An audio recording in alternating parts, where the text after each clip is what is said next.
Good evening, everybody. Welcome to another podcast of Reality Check. My name is Carlos, and I'm going to go clockwise. Next to me is Marcus, clockwise, followed by Harrison Flynn and Raul Mas, and our special guest, Christine Balling. Now, I'm going to immediately segue over to Harrison, whose guest she is, and I'm going to allow Harrison to do the honors. Harrison, please take it away. Well, thank you, Carlos, and it is an honor. Um, so, our inaugural guest, Christine Balling, uh, has a resume so extensive and admirable that one could be forgiven for taking it to be fiction, but it's all quite true.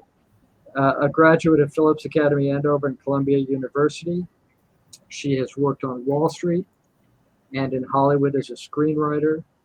A journalist, she's done both investigative work, policy analysis, and served as a war correspondent. She has been published upwards of 10 times in Foreign Affairs, the flagship journal of the Council on Foreign Relations, as well as the Small Wars Journal, National Review, The Federalist, The New York Post, and Real Clear Policy. She has also, most notably, contributed to the most recently revised NATO handbook on counterinsurgency.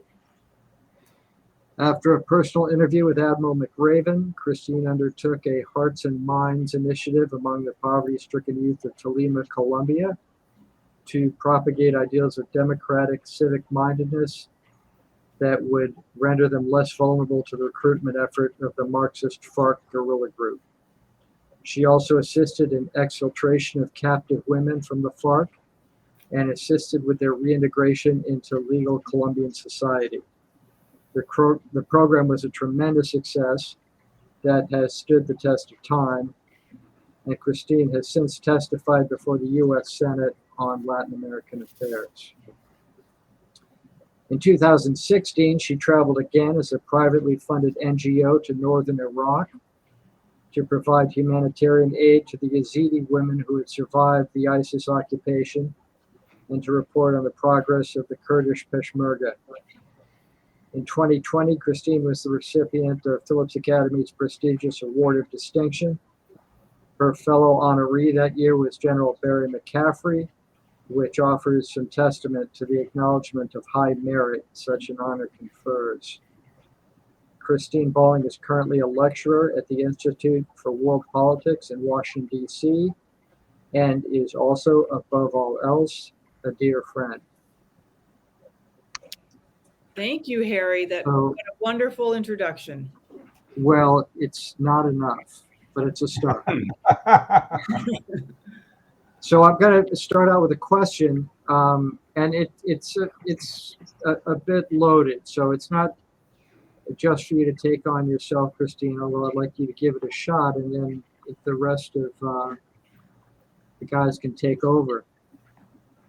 So I gave some thought to this, and I was thinking, just for a quick recap, after the fall of the Soviet Union and America's 10-year vacation from history, as a lot of people termed it at the time, for better or worse, that all ended violently on 9/11.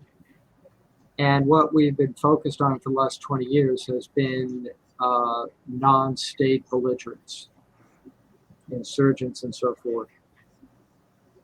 And so my question is, going forward now, how do you all see the balance playing out going forward as we allocate our national security resources between counterinsurgency and large-scale kinetic warfare, which as a hegemon we had kind of forgotten about? And now we've returned from a unipolar world to one of old-fashioned great power conflict among peer adversaries. So we've got a problem now, or something that we really haven't faced in 30 years. And also playing into this is what portion of that allocation will go toward the administration's hemispheric policy. So we have to stay on counterinsurgency because there's still a problem, but we have to build up our forces to face a real war with near peer adversaries, and as well as keeping track of global adversaries. I think this new focus on hemispheric policy is a good one, but how much attention do we give that to the expense of the rest? Well, the first thing I'll say is a bit of bad news, in my opinion. At the Institute of World Politics, just to explain quickly, it's a standalone graduate school, been around 30 years, offering master's and doctoral level programs, and it's exclusively for those who want to serve our nation, whether it be in the intelligence community, State Department, DoD, or private sector. So very, very small group of folks that pass through our halls. And the bad news I want to share is that in the last year, every single one of our professors, and I teach a very much a corner case course that falls under counterinsurgency, have had to cancel their classes because the young folks believe that that is over, and that no longer do counterinsurgency tactics, strategy, principles matter. And so that's a long-winded way of saying I think it absolutely will matter going forward, most especially because even the big players, the obvious one being China, all the proxies in Iran, all the proxies that those two nations use are going to be small groups who can do very big damage using small weapons like drones. So it's an interesting thing. There's no question that we're facing the giant enemy of China, but they can just sit back and put forth proxies who will act just essentially like an insurgency. The worst, most painful example is, of course, what happened on October 7th. Hamas, as an insurgency, did what they did. So I'm very concerned that, again, at least in academic circles in DC, that the young folks think that the counterinsurgency era is over. I think it's as important as ever, if not more important, because now the big guys are going to be using insurgents against us.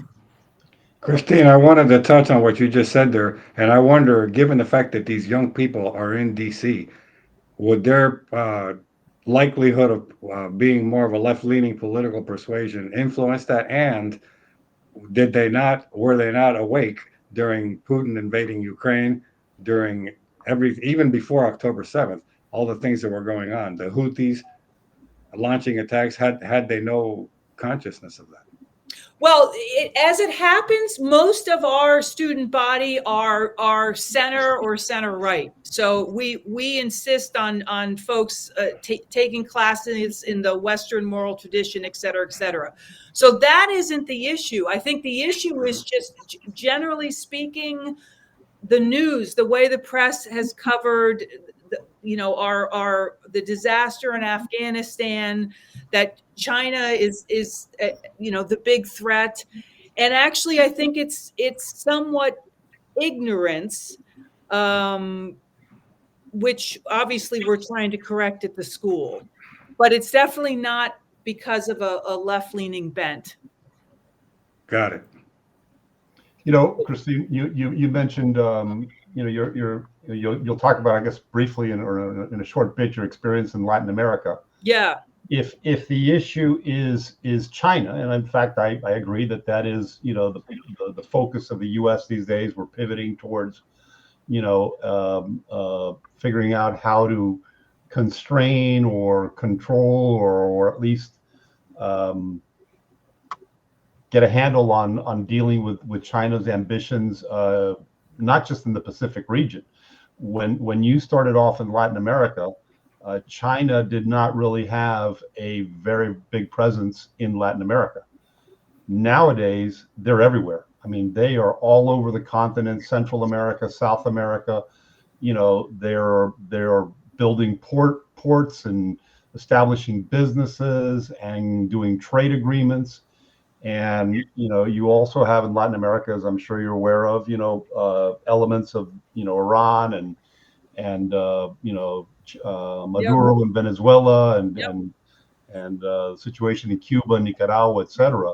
So this whole hemisphere is ripe for, quite frankly, I think more conflict rather than less.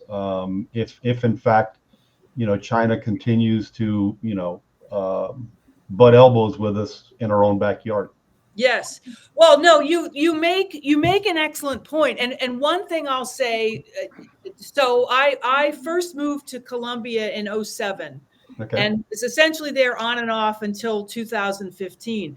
And I will say very quickly, as far back as 2011, I was at a World Economic Forum event with my late husband, who at the time was a Colombian senator in Cartagena.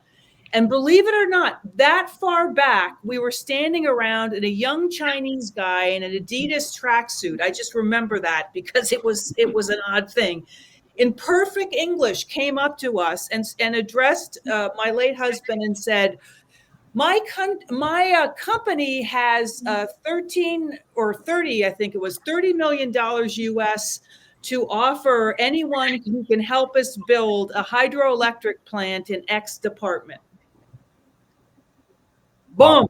I mean, and there was perhaps 1 minute of pleasantries before that announcement. Sure. And so now it didn't work with Juan Mario, but that goes to show that they were already playing that game back then. And just very much cutting to how bad it's gotten, to your point, Raul, is I think it was about a month ago, the current president of Colombia, who also happens to be a former M19 guerrilla, just signed on to the Belt and Road Initiative. Colombia, before this guy's tenure, was I would argue, our strongest ally in South America. No question. So yes. So the Chinese, unfortunately, I have to say, we have ourselves to blame, have been working the infrastructure predatory debtor situation for over a decade, and we've done nothing to counter that. Marcus wanted to chime in on something. Marcus. Well, I was going to be on a different subject matter, but since we're talking about China and the influence, why do you think the U.S. kind of fell asleep on its own backyard? Is it complacency? Is it elected officials being compromised? Is it influence of government kind of being more pro-China, and they're allowing things to happen?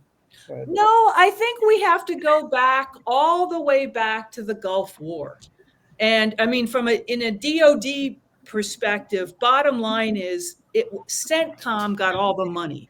So the entire focus of the U.S. was on the Middle East since, what was that, 1990 something. So I actually think that it's that simple.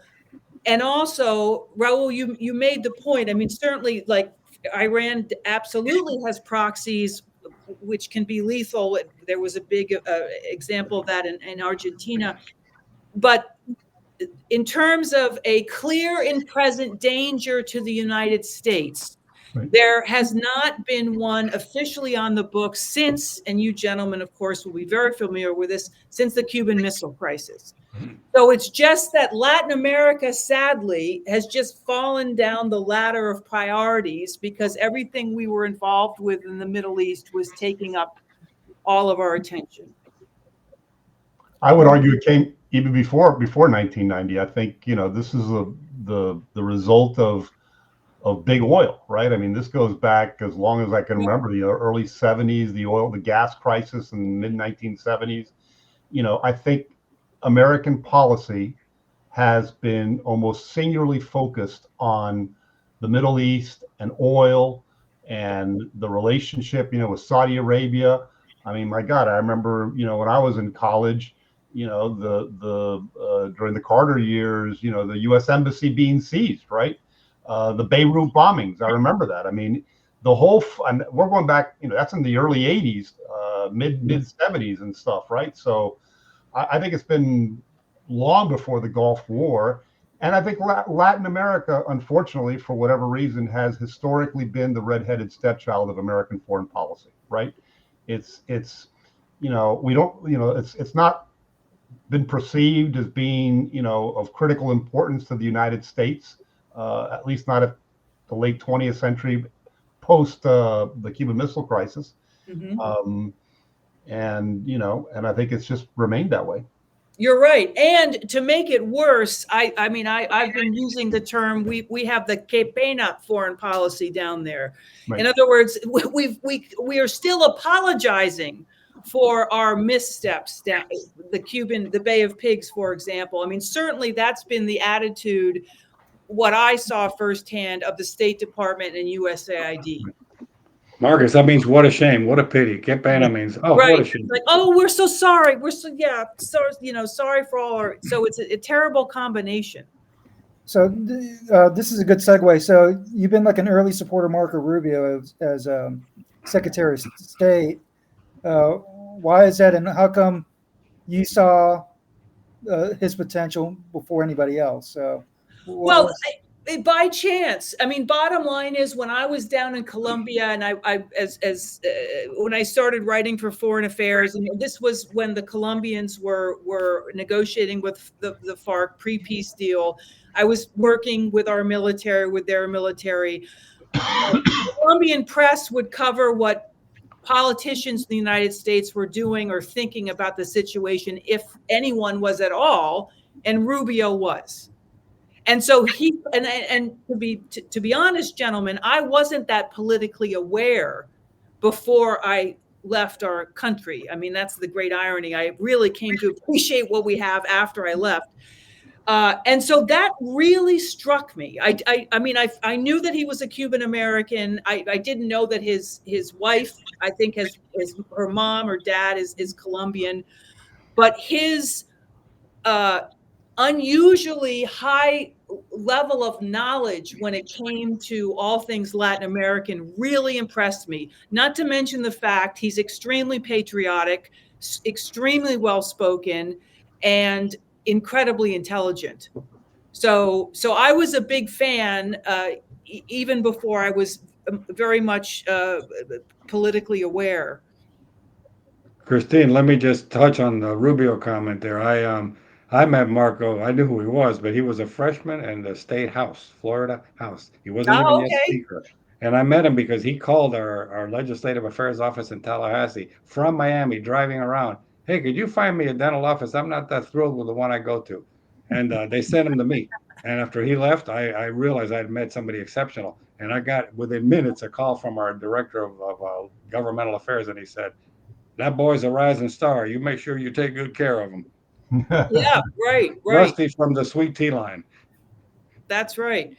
Well, and the other thing is, and I'm not bragging here, I think this speaks to Rubio's talents, is that when I testified, it was in front of his Western Hem subcommittee. It was his office to have me testify. At the time, I was a LATAM fellow at the American Foreign Policy Council, but he figured it might be interesting to listen to this lady who was running around in Colombia, working with our civil affairs guys, working with the Colombian military, which in a certain sense, because my fellow speakers were USAID, State Department, et cetera.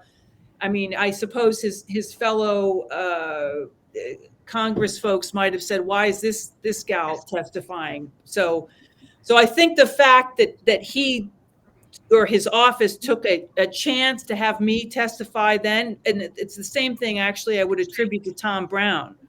Like Tom Brown, again, not that I'm great, but that he understood that what I was doing was something that was just beyond building playgrounds. So Rubio, I was so pleased that he is our Secretary of State, despite the little Marco stuff that happened during the campaign. Yeah, and just to add to that, I think, Christina, it was your National Review piece that was Yes. about Rubio, and this was before the administration had, been inaugurated, and you called him out for future greatness, really Yes. before anyone else did.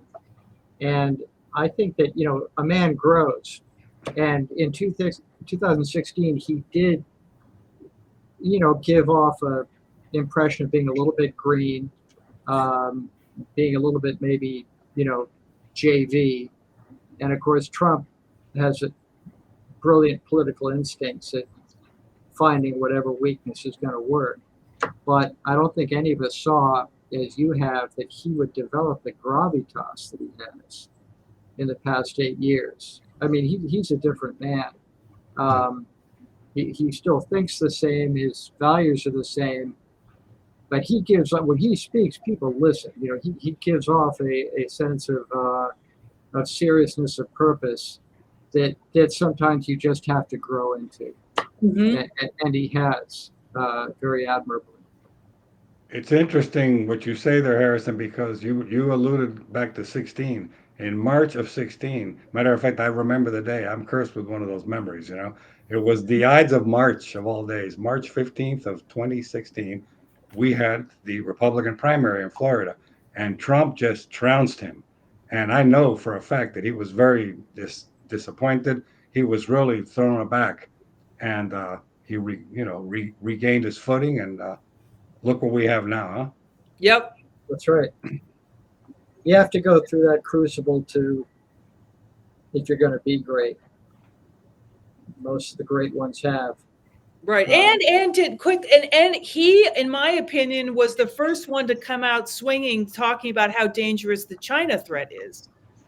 People were Yes. making fun of him, saying, "Oh, he's a China hawk," or in a very derogatory sense. Well, he was right on the money. He was the one who was saying, Alibaba, TikTok, like he was out there in front of that. Absolutely right. So, Christine, you mentioned about Tom Brown. You mentioned about the playground experiment in Colombia. Uh, I guess we're still developing an audience, but can you tell what you did in Colombia, like the non-civi mine experiment, and how successful it was, and then after that, can you kind of segue if that could be replicated in like Mexico or Honduras, Nicaragua, uh, Afghanistan or Iraq? So Sure. Well, I'll be as quick as I can. Back in 2009, I was accompanying Juan Mario while he was running his campaign for Senate. He did a very unusual thing. It was a grassroots campaign in the Department of Tolima, Colombia, where no Americans go. It happens to be the birthplace of the FARC. And so it was mountainous villages, very remote, pretty dicey stuff. And there was one village where I was sitting around while the speeches were being given, and a bunch of kids came up to me and started saying about all the things that the village needed, one of which was a playground. So on the 4-hour journey down the mountain back to our house, I thought, well, that can't be that expensive to do, number one. And I was inspired by the campaign. I said, but instead of going back and just giving the kids a gift, wouldn't it be cool if they had to use the democratic process to decide where the playground should go and why? So I called the mayor. I pitched him the idea. About a month later, I went back to this village. The group of school kids, it was about a group of 30 or so. The mayor had assigned 3 candidate sites. We did a tour, followed by a public debate where I had the kids be assigned to be representatives of each site, followed by a vote in public. And the mayor promised that no matter where the kids voted, that's where the playground was going to go. So they was very sweet. They picked the poorest part of this very poor village. And I had the foresight. I took a video of the inauguration. I called it the non-civi park because I didn't want them to think it was a gift from the senator's or the candidate's wife or anything like that. I ripped off our high school alma mater's motto, which is "Not for self" in Latin, very easy to pronounce in Spanish. And I took that video to our embassy. And about 6 months later, or whatever it was, I had a meeting with someone from USAID and two guys from SockSouth, two civil affairs guys. And I said, gents, if you give me $5,000, I'll take a group of kids from this one village in the north of Tolima and take them to a much sort of hotter village in FARC wise in the south of Tolima. And I'll have that group of kids teach the second group of kids, which was now the 3-phase non-CIBI model. And we'll build a park and go from there. And I got the funding. And after that, started a Facebook page, which is how we kept all in touch, and started what became a network of kids who were non-CIBI team members. And I was banging on the door of our embassy, every other week for funding. I ended up getting funding, as I mentioned, SockSouth, USAID subcontractors, Spirit of America, International Organization for Migration. And over the course of 5 years, I would keep these kids engaged in as Marcus, or as I was saying, building playgrounds. But then I would bump it up a notch. I'd add marches for peace, because this was, again, the time where the FARC was negotiating with the Colombian government. I added a medical brigade, because that's what the FARC would do. They would go and try to win over the hearts and minds of the populace by offering medical brigades. And then eventually, in the more far-flung villages, I saw that the only representative of the Colombian state was the military. And, the FARC is very, very good at propaganda, better than the Colombian military. So it was very difficult for the Colombian soldiers to interface with the population, because they were either afraid of them or they would spit at them. So I decided to co-brand with the Colombian military. And so I did several projects with them, culminating in a very, it was a crazy project where I worked with the Army, the police, and the Air Force to airlift 1,000 teddy bears and soccer balls by Huey helicopter to one of the villages where I had done various projects. And that was a big deal, because it was a very big gamble, because it was going to cost the Air Force about $20,000 in fuel alone. And so if the kids weren't going to show up, if the population wasn't going to show up for this event, it would have been over for me.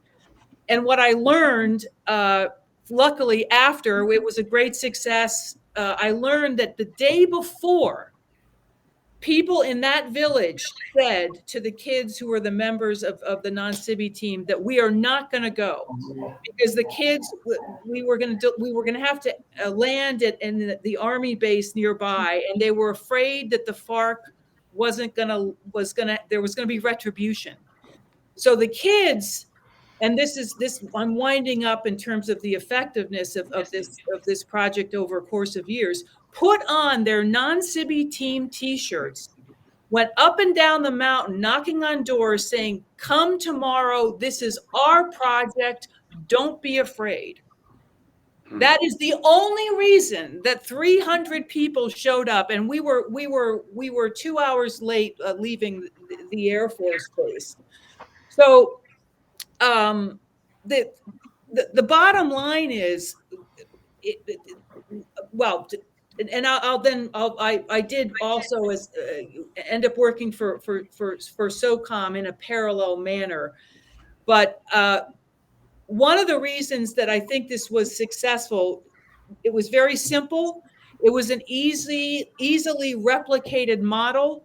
I never lied to the kids. I never promised them anything I couldn't deliver. And to borrow our counterinsurgency terms, it was by, with, and through the kids themselves. It was instant ownership. I showed up. Everyone knew I was an American, but it wasn't, Christine, the American with the horrible Spanish, trying to make anything happen. And it was obviously risky. But I think I learned later from the horse's mouth, a fairly high-ranking demobilized FARC female who I invited to come to one of my projects as a red team member, because she used to recruit kids for the FARC. This last trip I took to Colombia, I said, why for all these years I was operating in their territory, why did they never strike back? And she said, one, it was because it looked like it was being done by the kids. Two, I was absolutely a military target. Now, not for death, but for kidnapping. As an American, let alone as a senator's wife. Three, no one, and gentlemen, you'll appreciate this, no one of my quote unquote social status had ever set foot in these towns. So I was already countering the Marxist narrative that, oligarchs or, are evil people who will never help the poor. And then I was just a shock. Like they couldn't believe it, because every single place where I worked, as I mentioned, I was in FARC territory. And then going back to the effect on the kids, the last project I did after this airlift I just described was probably in the diciest place that I worked when I was not working with the military. And when we inaugurated that playground, the kids surprised me. They showed up with a homemade American flag and marched that down the center of town. These kids, they had sisters, brothers who had joined the FARC. Actually, the gal who made the flag, her dad was killed by the FARC. They knew exactly what they were doing, but they still had they of course wanted to thank the United States. And it was an amazing example of lessening the influence of the bad actors within a given region. And there was no retribution. I've probably gotten off topic a bit, Marcus, but then to say, can this be replicated? Absolutely. But it can only be replicated, in my opinion, that where the host nation government is on our side. So this is nothing that one can do in Venezuela at the moment, although I at one point was talking to Venezuelans about it. But it is absolutely something that the United States can do. Soft power, an amazing example of how promoting democracy actually works. Sorry. No, it's all right. I just wanted to. You said you pushed the button for me in a good way. You said it can be replicated. I believe very recently we've seen the IDF replicated in Gaza, where the Gazans are finally getting supplies. Suddenly, the supplies are not being siphoned off to Hamas, and maybe they're cheering. I even heard that this is just hearsay, but they're cheering for Trump. Whatever. So yes, it can be done. I think maybe there was a little bit of a macho thing that played in your favor. Do you really want to be the group that's seen as abducting a gringa lady, Oh, no, the FARC has no problem with that. I do have to say that. 40% of the FARC membership by the time they struck the so-called peace deal were female. So I understand your point, but the most famous kidnapping victim of theirs was Ingrid Betancourt, right, who was running for president. They had no machismo there when it yeah. And by the way, wasn't her son gender neutral? Wasn't her son just shot in Colombia? Oh, I don't know. Possibly. Yes, the young senator that was shot in Colombia. Oh, Uribe. Yeah, no, that's not her son. Who's that? Whose son? His name is Miguel Uribe. Right. He's not related that president. Right. No, that I know. Yeah. But his mother, that young senator's mother, she was kidnapped. Yes, was kidnapped as well, right? that's right. I'm so yes, you're right. Absolutely. Let me ask you. Well, I on the remember also subject- reading, I'm Can- sorry, can this- a few years back, I read about the Taliban killed an American dentist. This is, hit a nerve with me. I saw it in the ADA news. And what was he doing? Going to the remote villages in Afghanistan, treating those people. You can imagine what kind of deplorable dental conditions he found among those people. Some of them maybe had never in their lives seen a dentist. They killed him because he was, according to them, propagandizing and spreading American religion and culture. 50 years old, imagine that. Sorry. No, that's terrible. Christine, I wonder if maybe your skills might come in handy in the near future in New York City if we need to start building playgrounds in New York City if they elect this socialist as mayor. Yeah, right. Well, I mean, again, the whole, I mean, the playground thing, that was very intentional because for probably obvious reasons. Number one, it's a very light touch. It's a very light touch to go into a hostile community. Number two, the bad guys aren't going to look great if they blow up a playground. So, Yeah. so I was, in fact, when I met Tom Brown, I mean, he, as I said, he took it very seriously, but apparently he was teasing his men. He's like, "Oh, you're going to help the playground lady?"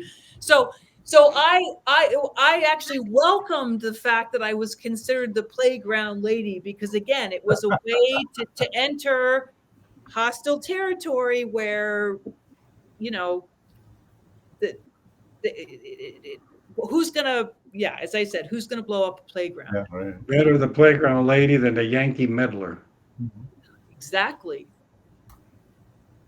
Marcus. I have a question. You mentioned that you received aid from USAID. From like recent events, there's been a process to dismantle USAID and the freezing review of aid. What would you think would be the way forward for the State Department to provide aid, but at the same time provide a level of accountability and promoting our national interests? Well, I think Secretary Rubio laid it out. He said, going forward, our aid will have to make the United States more prosperous, more secure, or advance the core interests of our nation. That, keep the eye on that ball.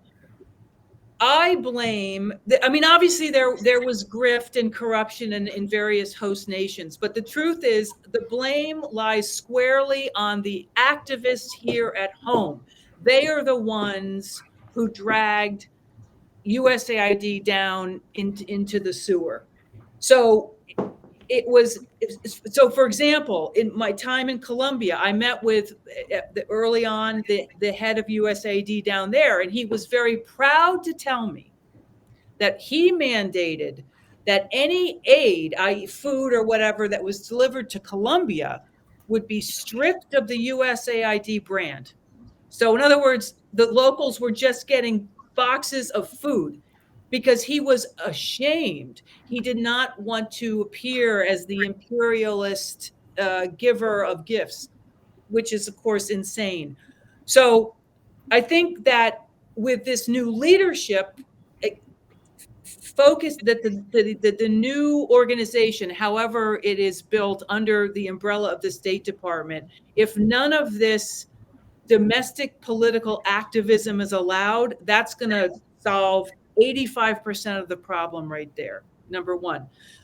Number two, I think that there could be a lot of money saved if there was much more emphasis put on the ideological, promoting democracy, that sort of thing, that instead of spending a tremendous amount of money in some giant infrastructure project, we spend a little bit less money, but keep engagement with the populace constant over time. That's far more valuable. I mean, so I worked with civil affairs teams after I was contracted by Admiral McRaven, who were all rotating out of Afghanistan as it happens, given the timing. And they were all bemoaning the fact why couldn't we do something like this in Afghanistan? Now, whether it would have worked, but they were like, I was given a carpet bag of cash. I would give it to a tribal chief and the money would disappear, or we'd build a well and then the bad guys would blow it up a week later. So there was no sustained effect on the population. So I think that is something that has to be paid attention to much more closely, is projects that are going back repetitively, sustaining engagement over time. Christine, Don't you have to supervise those things? Because you can give that, and as you said, if the week after it's going to be blown up, that makes things difficult. Not to be pessimistic, but if you're throwing resources only to know that it's a temporary well.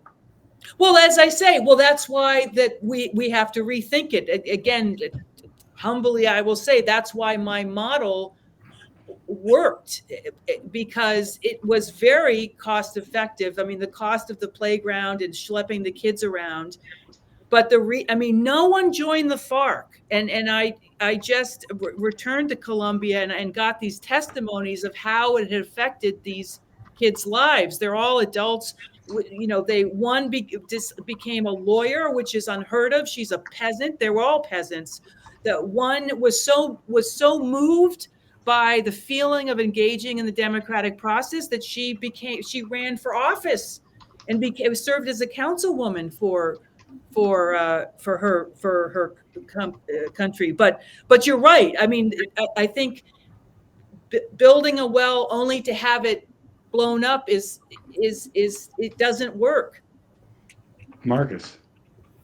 I don't know if it's either Harrison or Christine mentioned about you helped with the revision of counterinsurgency manual or the policy. Well, very, very specifically what that was, and I was working with the Marines down in Quantico, and it was very specific to female roles in insurgencies and why it is important to distinguish, and this is not a DEI thing, why it's important to pay attention to the different roles that females play in a given insurgency versus men. Why? Because of their value when they're demobilized in terms of being valuable as intel assets, why they join, the motivation, and then affecting attrition is extremely important when it comes to counterinsurgency. So what strategy should be targeting females versus males to encourage attrition, i.e. desertion? All right, just to kind of segue to that, you embedded yourself with the Yazidi Peshmerga female unit. What motivated you to do that? And then what did you learn out of that experience? So that was 2016. I got my master's at the Institute of World Politics because General McCaffrey, after I had met him, said, you've got to get a master's to complement your field work. So when I was at IWP, I focused on female roles in insurgencies because I did a tremendous amount of work with demobbed FARC and ELN when I was contracting for SOCOM. And so at the end of my term at IWP, I had just read about this all-female Yazidi Peshmerga unit. And I was having lunch with my Intel professor, who happened to be the CIA's former chief of station in the Middle East. And I said, wow, it'd be so cool if I could go interview those gals, just as I had done the FARC and ELN. And he looks at me and he said, well, why wouldn't you? And so he hooked me up with his deputy chief of station, who was our man in Kurdistan. And that's why I went over there 2 weeks after I graduated. You had a translator, right? You had an interpreter. I did. I absolutely did. And so I show up at this base, and I went with a SF guy with whom I'd worked in Colombia, and through the interpreter that, I show up at this base, and the commander's like, thanks for coming. It's great that you flew 6,000 miles to meet these soldiers, but I cannot guarantee they're going to talk to you. Because part of the quid pro quo with the Kurdish regional government was that I was going to write an article for Foreign Affairs about this company. And so I had to give my spiel through an interpreter, and I've got 120 young women in uniform sitting at attention, all of whom had been victims of ISIS one way or the other. And I gave my spiel, and little by little, they raise their hand and say, does the West understand what's happening to us? And by the way, this was during the Me Too movement. And I kept thinking to myself, holy moly, if these gals knew what we're dealing with in the United States, they would probably want to shoot me. I mean, I won't go into detail, but what ISIS did to females is literally unspeakable. I couldn't even put it in my foreign affairs article. And so, their main concern was, does the West understand what we're doing? And they, it was a remarkable thing. And at the end, their commander, believe it or not, was a former poet who had petitioned the Kurdish regional government and begged them to let her form this company. And at the end of the visit, I was very moved, and I through the interpreter, she told me, please tell Christine Bolling that I consider her an honorary Peshmerga. Now, doesn't get any bigger than that. No. So goofy me, I'm like, oh my God, what do I say to that? So I had a ring on, and I made all this up, gentlemen. I said, please tell the Commander Hatun, Captain Hatun, that, in the United States, we have this tradition. I give her a friendship ring, and the deal is that she'll have to give it back when I come back to visit her. And translate, silence, blah blah blah. And then Captain Hatun says, well, what happens if I'm killed before Christine comes back? So me says, well, you better not get killed, because I really like that ring. And you can imagine, like, the translator, like, I'm like, holy shit. And so she laughed, and we hugged. It was awesome. And, I gave her my word that I'd return. And I did, actually, with one of Marcus's and Harry's buddies, Ryan Rico came with me, and we returned to visit them when they were deployed a year later. Christine, she didn't have the ring, but I that's okay. Christine, you started this interview talking about, kind of lamenting, right, about that this new generation of intel analysts and policymakers don't have an appreciation for counterinsurgency because they're all too preoccupied now with, the menace of a big kinetic war with China, a big conventional war with drones and all that stuff that we're seeing in Ukraine. But let me ask you something.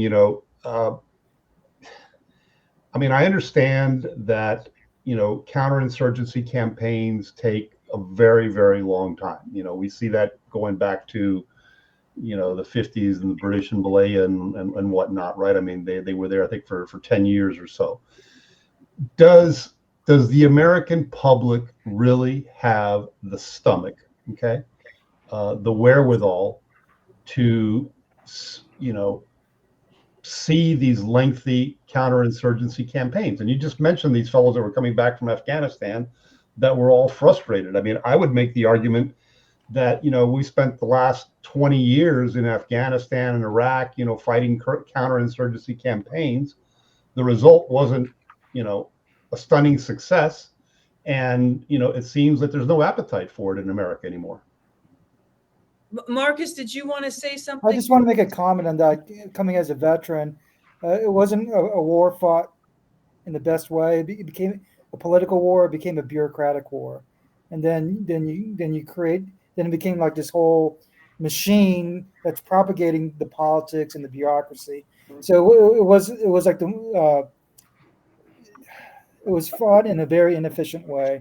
I mean, if you look at Afghanistan, the best way to fight is through the village. You know, get the allegiance of the local tribal chief, because their politics is all tribal, ethnic and tribal. And once you get that, it would kind of counter the Taliban or Al Qaeda influence. But you know, it wasn't like that. So. But look, we lost Vietnam for political reasons, not because they won on the battlefield necessarily, right? I mean, Vietnam was a war that we lost politically, and I mean, it's kind of you can make the same argument for Afghanistan, right? It's the suits, never the boots. Huh? It's the suits, not the boots, as they say. Yeah, but after 25 years, just kind of threw up our arms and said, "Hey, we're out of here," and everybody get on the planes and get the hell out of Kabul, right? So yeah. I don't know. I mean, I think that. I'm very pessimistic about,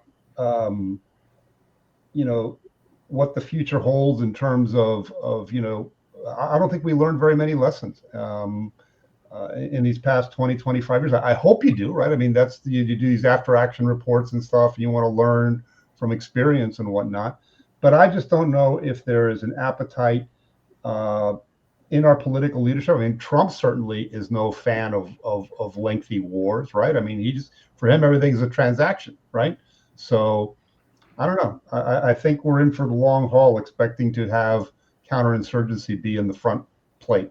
Never underestimate the ones who took up that role, the GWAT generation. So they're getting into elected offices, getting some political influence, so they might be the ones to offer a level of sanity in any sort of decision making.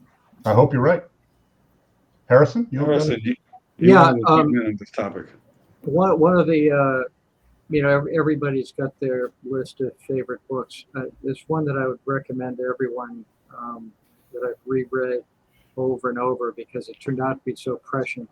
The British and now American historian Neil Ferguson wrote a book called Colossus at the beginning of the Iraq War.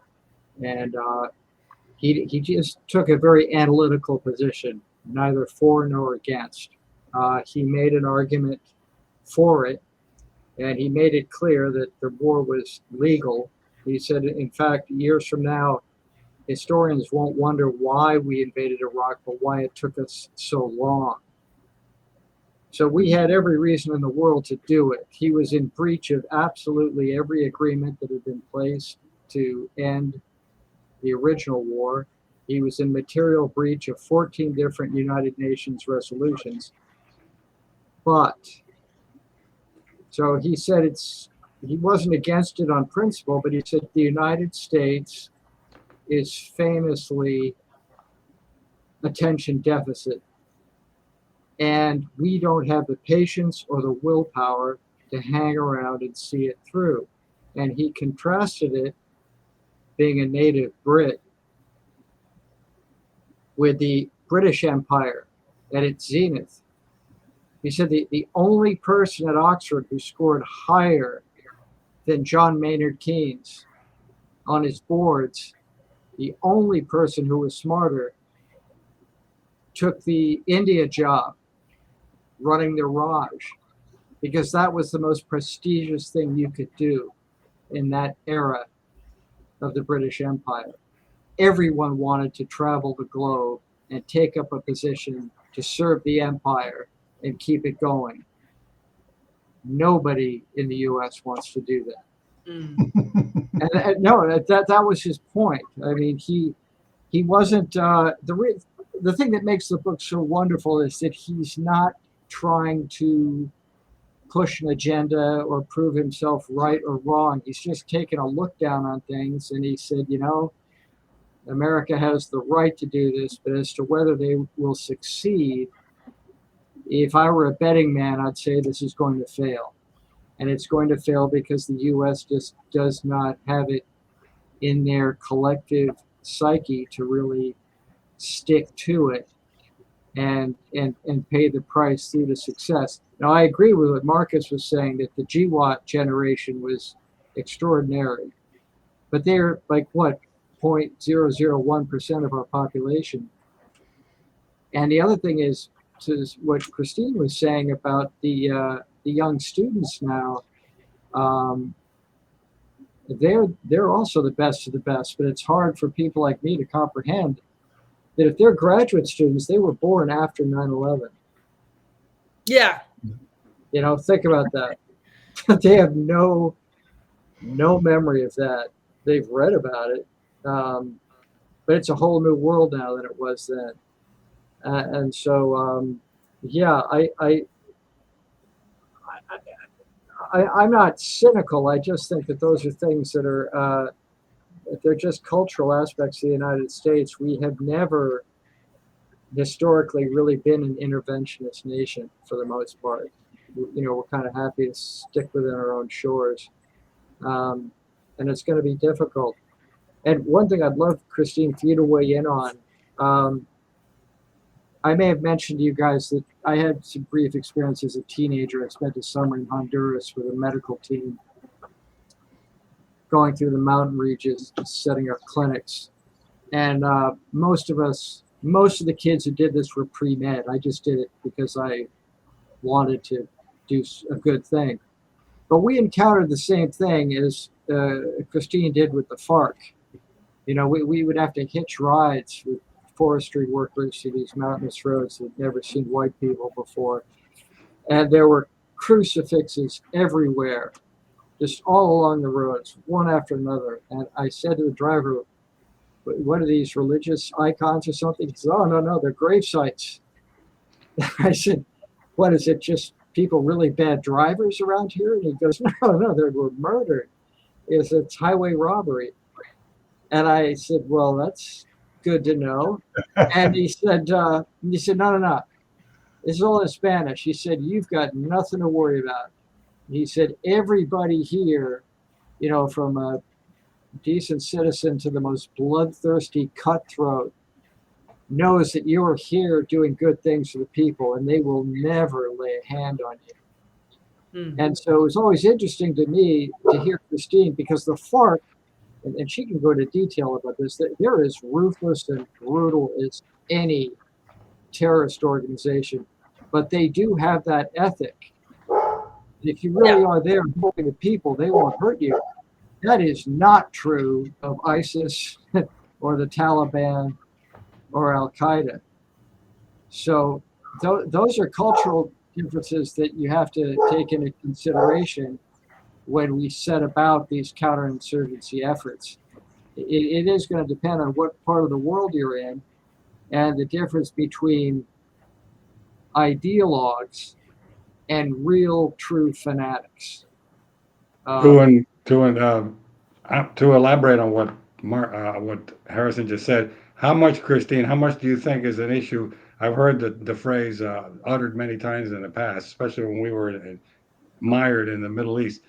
No drop of American blood or treasure is worth spilling so that Mrs. Muhammad can vote for Sharia.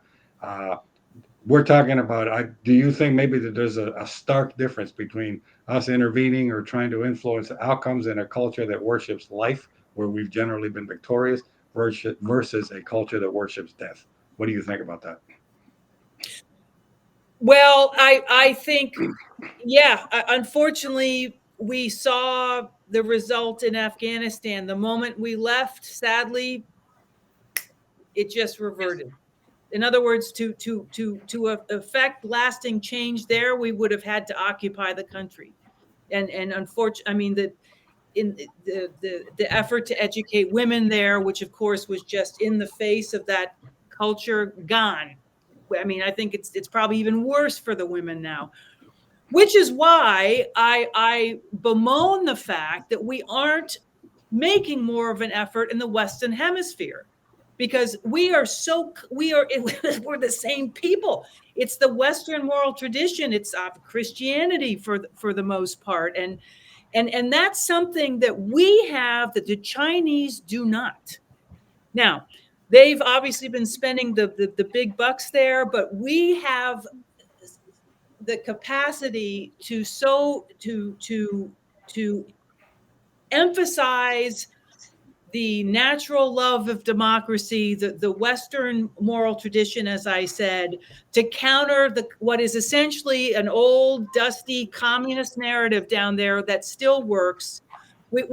That's why I'm actually very optimistic when it comes to counterinsurgency down there. That the hearts and minds, I mean, this can be won with non-kinetically, in my opinion. I have a question. Okay. Sorry for interrupting. So, with China's giant footprint, where they would buy influence, what would be a good way for the U.S. to counter that in a way that's not too aggressive, that would actually push some of these countries more towards China?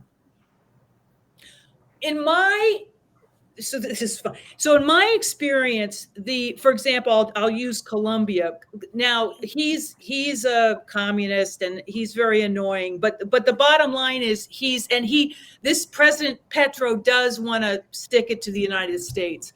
But the truth is, in that case, and in many cases, it's a purely transactional relationship because there is that cultural divide. So in other words, we haven't been giving them an offer. We're not saying, oh, well, we'll build you a bridge and we won't be predatory lenders. Like the Colombia is getting its first metro in the history of the country. It's being built by the Chinese. And oh, by the way, the Colombian government had to sign on the dotted line and take a loan from a Chinese bank. But that isn't going to win the hearts and minds of Colombians. It's going to line the pockets of these certain Colombian politicians. So I believe it or not, gentlemen, before Obama opened up the doors briefly, I went to Havana with this goofy group of the Aspen Institute back in 2012, before I started working for our military. And I met, it was a Potemkin tour. It was a communist from the Aspen Institute who organized this. And let's just say I got a lot of special attention because the government had seen, they got all the bios and they see me working with the poor in Colombia. So they figured I would be a lefty. So I ended up, meeting this Cuban diplomat who was a guy who'd come in out of our country, very well known, just so you know, by our intelligence folks and that sort of thing. And I ended up interviewing him as part of one of the articles I wrote for Foreign Affairs on the peace process. But anyway, the point is during that interview, he's old school Castro, this guy. I actually had to meet with the FBI because they were curious as to why I was talking to this guy in the first place. But in any event, it was totally fine. And he was the one who made the point.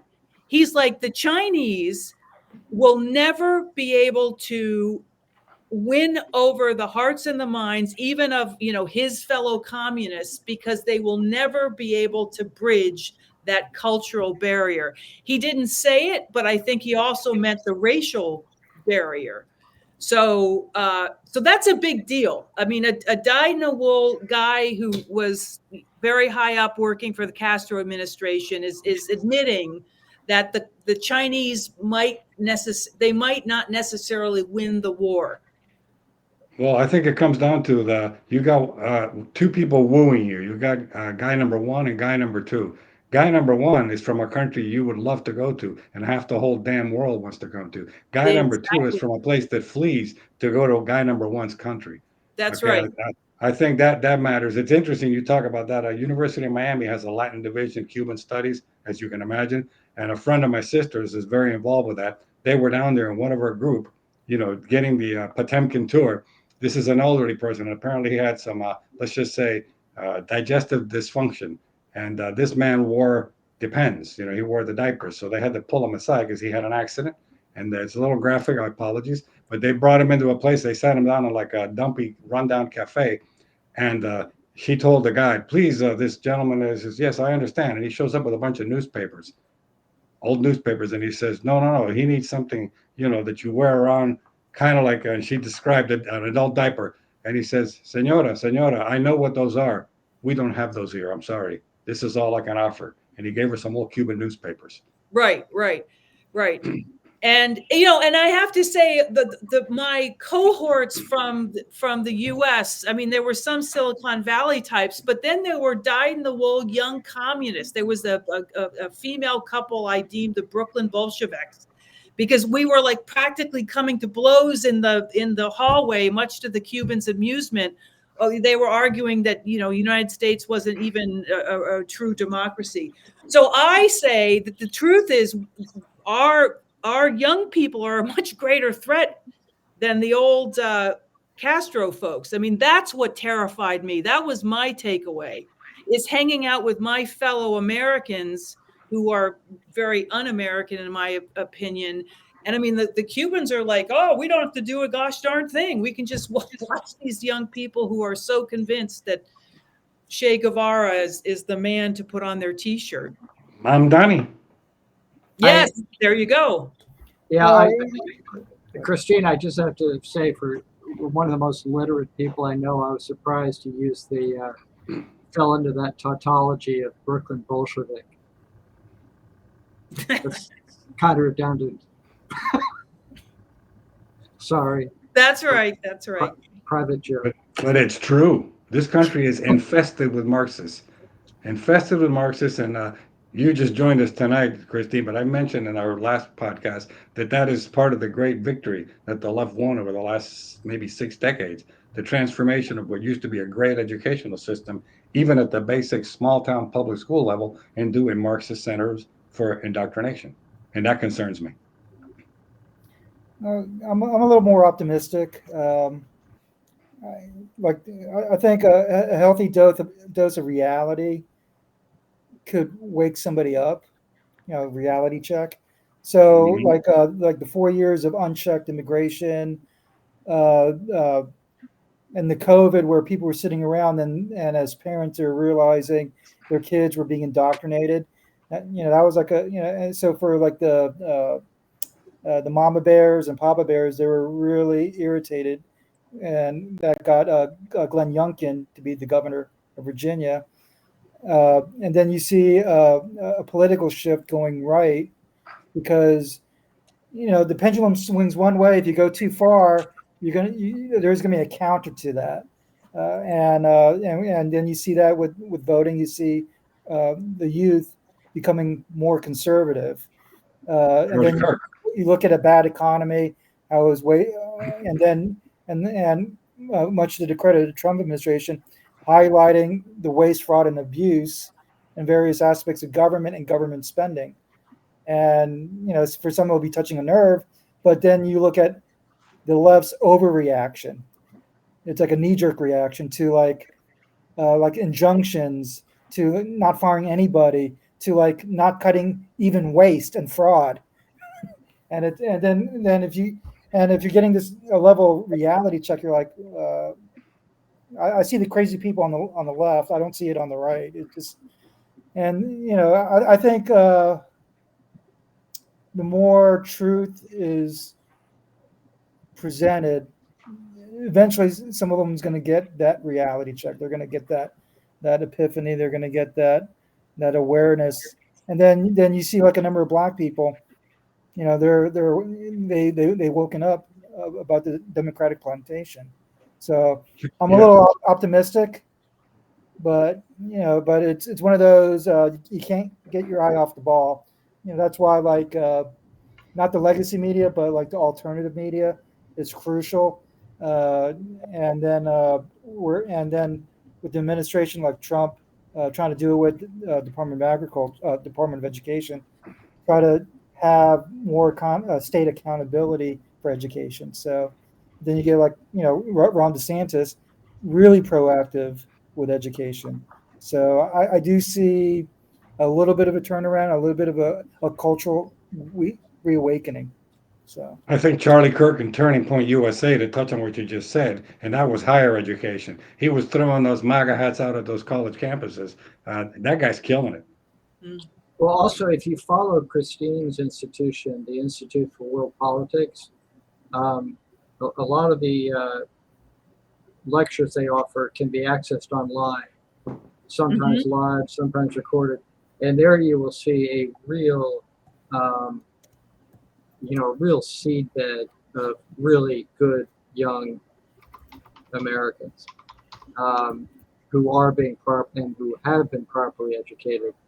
Apart from different policy issues like counterinsurgency versus great power war and so forth, these are amazing young people, all of them, and that will definitely give you some hope as to what the next generation might bring. I'm not as skeptical about Gen Z as most. There's a, I don't know, I guess it's the 80-20 rule. There may be the majority of them who are kind of lost, but the sharp ones are really sharp, and they're turning conservative. I mean, it's just through life experience. They're not necessarily following in their parents' lead, but they've looked around and they don't like what they saw during the last 4 years. So, the biggest problem is coming from Gen Z, not Gen Z, their parents.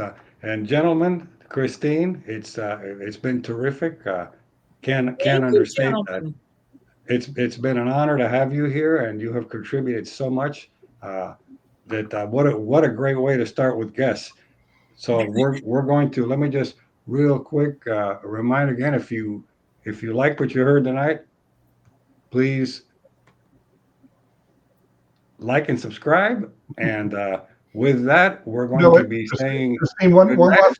Any closing remarks from any of you before we end just up? real quick, Christine, can you mention the website where people can go and see the videos, the IWP website, and if you have any closing remarks? I mean, you are a guest. I mean, how would you like to wrap this up? I mean, well, so the website for the school is iwp.edu, and one thing that gives me hope is, despite the fact that yes, there's perhaps a naive attitude coming into our school with regard to counterinsurgency, I am very moved by the level of patriotism that these young men and women show.